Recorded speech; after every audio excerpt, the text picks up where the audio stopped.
University. Learn, research and innovate. Join with us. United Institutions, Coimbatore. Chennai Kolathur தொகுதியில் தனக்கு வாக்களித்த மக்களுக்கு திமுக தலைவர் மு க ஸ்டாலின் நேரில் சென்று நன்றி தெரிவிக்கிறார். அந்த காட்சிகளை பார்க்கலாம்.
சென்னை கொளத்தூர் தொகுதியில் தனக்கு வாக்களித்த மக்களுக்கு திமுக தலைவர் மு க ஸ்டாலின் நேரில் சென்று நன்றி தெரிவிக்கிறார். முதலாக தலைவர்களில் ஒருவராக அவர் தனது வாக்காளர்களுக்கு நன்றி தெரிவிக்க சென்றிருக்கிறார்.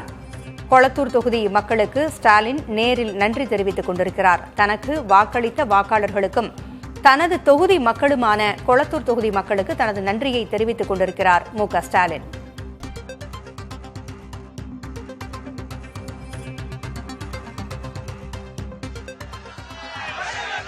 திமுக அரசில் அமைச்சராக இருந்த சேகர் பாபு மு க ஸ்டாலினோடு உடன் இருக்கிறார். அவர் அங்கே சுற்றி இருக்கக்கூடிய திரண்டிருக்கக்கூடிய தொண்டர்களினுடைய முழக்கங்களை கண்டு கண் கலங்கிக் கொண்டிருக்கிறார்.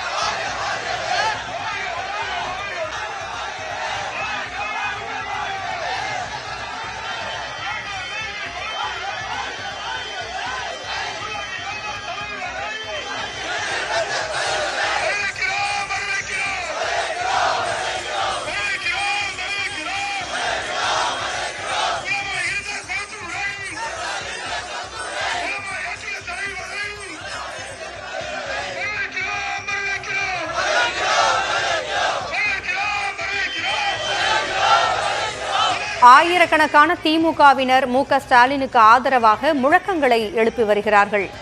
அங்கு அவர் வாழ்க என்கின்ற முழக்கத்தை எழுப்பி வருகிறார்கள். உடன் திமுக அரசில் அமைச்சராக இருந்த சேகர் பாபுவும் இருக்கிறார். தனது சட்டமன்ற தொகுதியான கொளத்தூரில் முதலமைச்சர் மு க ஸ்டாலின் தாவேகாவினுடைய வேட்பாளர் வி எஸ் பாபுவிற்கு எதிராக நின்றபொழுது தாவேகாவினுடைய வேட்பாளர் வி எஸ் பாபு வெற்றியடைந்தார். திமுக தலைவர் மு க ஸ்டாலின் தோல்வியடைந்திருக்கிறார். இருந்தாலும் திமுகவை சேர்ந்த வேட்பாளர்கள் அனைவருக்கும் அவர் ஒரு அறிவுறுத்தலை வழங்கியிருந்தார். தங்களுக்கு வாக்களித்த வாக்காளர்களை நேரில் சென்று அவர்களுக்கு நன்றி தெரிவிக்க வேண்டும் என்று அறிவுறுத்தியிருந்தார். இந்நிலையில் முதல் ஆளாக தான் சென்று தனது தொகுதியான கொளத்தூர் சட்டமன்ற தொகுதிக்கு சென்று அங்கு இருக்கக்கூடிய மக்களுக்கு தனது நன்றியை தெரிவித்துக் கொண்டிருக்கிறார். ஆயிரக்கணக்கான தொண்டர்கள் அங்கு திரண்டு வாழ்த்து முழக்கங்களை எழுப்பி வருகிறார்கள். இந்நிலையில் தனக்கு வாக்களித்த மக்களுக்கு நேரில் சென்று திமுக தலைவர் மு க ஸ்டாலின் நன்றி தெரிவித்துக் கொண்டிருக்கிறார்.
கடந்த 3 சட்டப்பேரவை தேர்தல்களிலும் கொளத்தூர் தொகுதியில் திமுகவின் தலைவர் மு.க.ஸ்டாலின் வெற்றி பெற்றிருந்தார். இந்நிலையில் தற்பொழுது நடந்து முடிந்த 2026 சட்டமன்ற தேர்தலில் மு.க.ஸ்டாலின் கொளத்தூர் தொகுதியில் தோல்வியடைந்திருக்கிறார். தாவேகாவினுடைய வேட்பாளர் VS பாபு அங்கே வெற்றி பெற்றிருக்கிறார். இந்நிலையில் தனது தொகுதி மக்களுக்கு நன்றி தெரிவிக்க வேண்டும் என்பதற்காக, தனக்காக வாக்களித்த வாக்காளர்களுக்கு நன்றி தெரிவிக்க வேண்டும் என்பதற்காக திமுகவின் தலைவர் மு.க.ஸ்டாலின் தனது தொகுதியான கொளத்தூர் தொகுதிக்கு சென்று அங்கு இருக்கக்கூடிய வாக்காளர்களை சந்தித்துக் கொண்டிருக்கிறார்.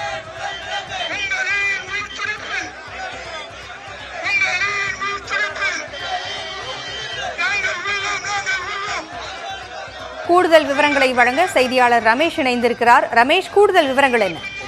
4வது முறையாக கொளத்தூர் தொகுதியில் போட்டியிட்ட திமுக தலைவர் ஸ்டாலின் தோல்வியை தழுவியிருக்கிறார். இந்த நிலையில் அவர் தன்னுடைய தொகுதி மக்களுக்கு நன்றி தெரிவிப்பதற்காக கொளத்தூர் சென்றிருக்கிறார். ஏற்கனவே அவர் 3 முறை எம்எல்ஏவாக 15 ஆண்டுகள் இருந்த தொகுதி.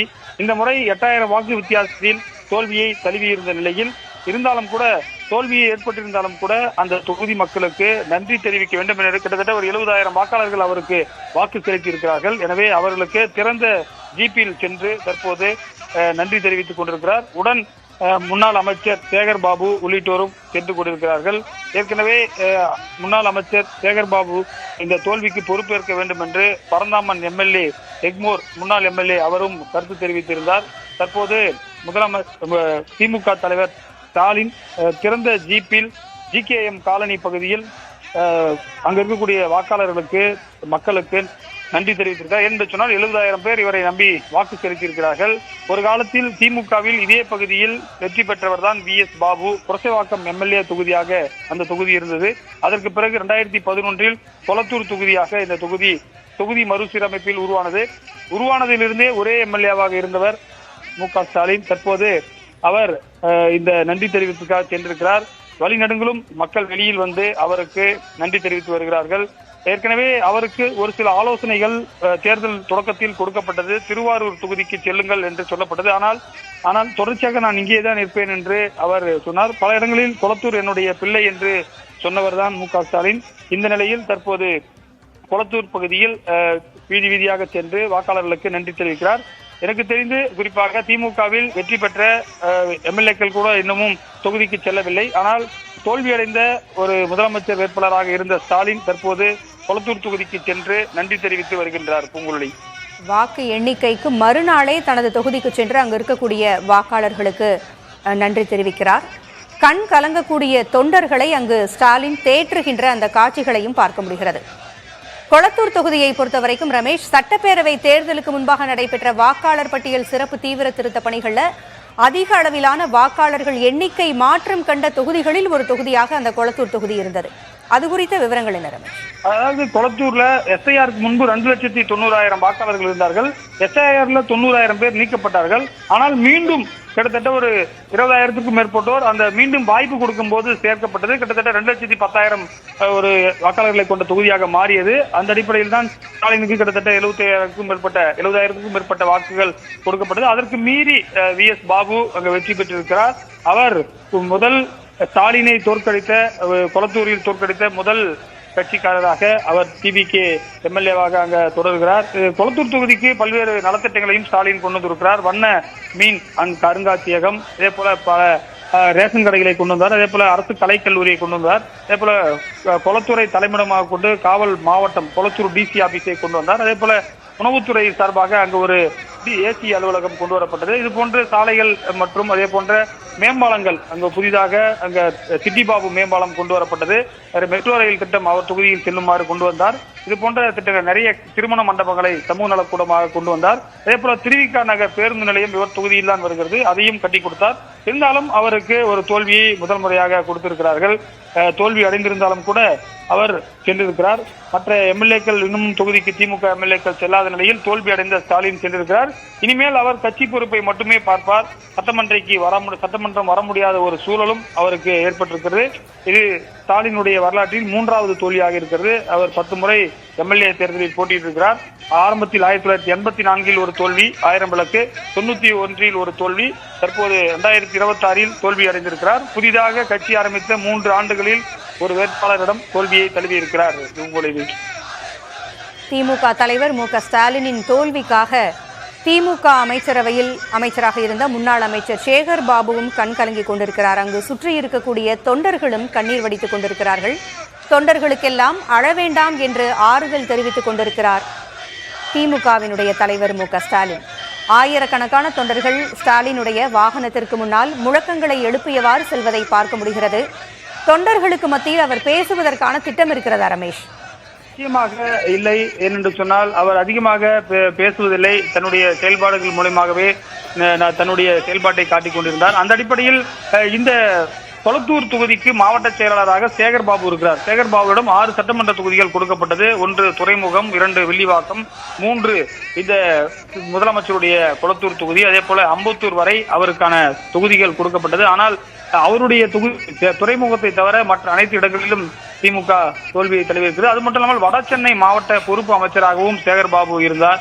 எனவே இந்த தோல்விக்கு அவர் பொறுப்பேற்க வேண்டும் என்று பரந்தாமன் தெரிவித்திருந்தார். இந்த நிலையில் அவரும் சேகர் பாபுவும் அழுந்து கொண்டிருக்கிறார். ஏனென்று சொன்னால் அவர் குறிப்பாக அங்க இருக்கக்கூடிய 2 பகுதி இருக்கிறது. கொளத்தூர் பகுதி செயலாளர்கள் திமுகவில் ICF முரளி, அதே போல நாகராஜ், அவர்கள் 2 பேருமே கான்பிடண்டாக திமுக தலைமைக்கு தொடர்ச்சியாக நம்ம ஜெயிப்போம் என்று சொல்லியிருக்கிறார்கள். ஆனால் அங்க நிலவரம் கடைசி நேரத்தில், அதாவது 18 ரவுண்டு மொத்தம், அதுல பாத்தீங்கன்னா ஒரு ரவுண்டுல மட்டும்தான் ஸ்டாலின் முன்னிலை வந்தார். மீதி அனைத்து ரவுண்டிலுமே பாத்தீங்கன்னா தோல்வி முகம்தான் அவருக்கு. குறிப்பாக தபால் வாக்குகள் கூட அவருக்கு கிடைக்காத ஒரு சூழல் ஏற்பட்டிருக்கிறது. அவர் வாரத்துக்கு 2 முறை செல்வார் கொளத்தூர் தொகுதிக்கு. இந்த முறை தோல்வி அடைந்த பிறகு சென்றிருக்கிறார். இனிமேல் என்ன நடக்கும் என்று தெரியவில்லை. குறிப்பாக புதிதாக பொறுப்பேற்றக்கூடிய அரசு அந்த தொகுதிக்கான நலத்திட்டங்களை செய்வதற்கும் வாய்ப்புகள் வைத்திருக்கிறார்கள். எனவே இந்த ஒரு தோல்வி என்பது முதல் முறையாக ஸ்டாலினுக்கு கடந்த 15 ஆண்டுகளில் ஒரு பெரிய தோல்வியை சந்தித்திருக்கிறார். குறிப்பாக அதிமுக 2 முறை ஆட்சி அமைத்த போது கூட வெற்றி பெற்ற இடம்தான் இந்த கொளத்தூர் தொகுதி. அவருக்கு எதிர்க்கட்சி தலைவர் என்ற அந்தஸ்தையும் முதலமைச்சர் என்ற அந்தஸ்தையும் கொடுத்தது இந்த கொளத்தூர் தொகுதி. எனவே இதே கொளத்தூர் தொகுதி அவரை MLA-வாக கூட ஆக்க முடியாத ஒரு சோதனையும் ஏற்படுத்தியிருக்கிறது. 1000 விளக்கு தொகுதியில் தான் அவர் 2011க்கு முன்பு 2006, 2001 போன்ற தேர்தலில் நின்றார். ஆனால் 2006-இல் குறிப்பாக வாக்குகள் வித்தியாசம் குறைந்தது. 2006-இல் அவருக்கான வாக்கு வித்தியாசம் குறைந்ததால் வேறு ஒரு தொகுதியை நோக்கி வந்தார். அது அனைத்து தரப்பு மக்களும் குறிப்பாக சாமானிய மக்கள் நிறைந்த தொகுதியாக கொளத்தூர் தொகுதி இருந்தது. ஆனால் இவர் அங்கு சென்ற பிறகு பல நலத்திட்டங்களை கொண்டு வந்திருக்கிறார். எதிர்க்கட்சியாக இருந்தபோது கூட பல விஷயங்களை கேட்டிருக்கிறார். மின்சாரத்துறை சார்பாக அங்க உயர் கோபுரங்கள் இருந்தது. அந்த வீடுகள் மேல் சென்ற கோபுரத்தை எல்லாம் புதைவட மின்சாரமாக மாற்றியிருக்கிறார். விளையாட்டு மைதானங்கள் கட்டி கொண்டிருக்கிறார். அவர் திமுக தலைவர் ஸ்டாலின் அங்க பார்க்கலாம், யாரும் அழுவாதீங்க அப்படின்னு சொல்லிட்டு வரதையும் அவரால் பார்க்க முடிகிறது. மிகப்பெரிய ஒரு அரசியலில் ஜனநாயகத்தில் என்ன வேண்டுமானாலும் நடக்கும் என்பதற்கான ஒரு உதாரணம் தான் ஸ்டாலினுடைய தோல்வி.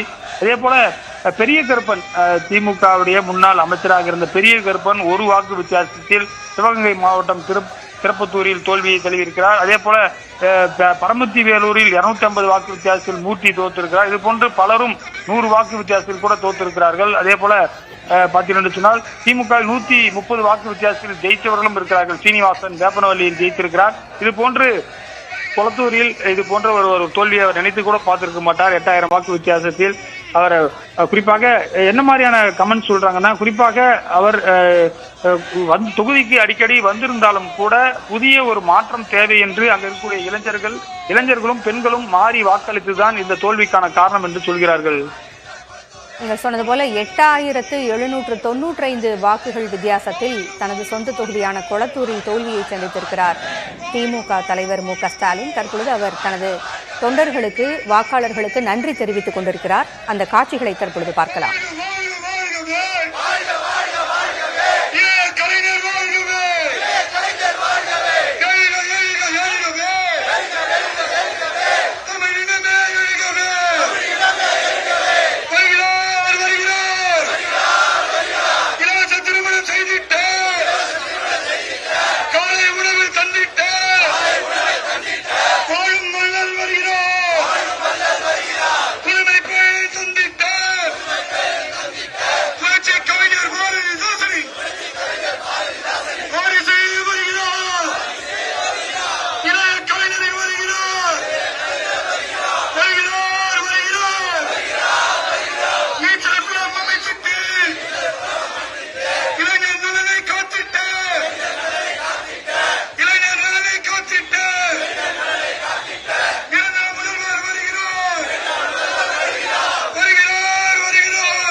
IT. Learn, research and innovate. Join with us. United Institutions, Coimbatore.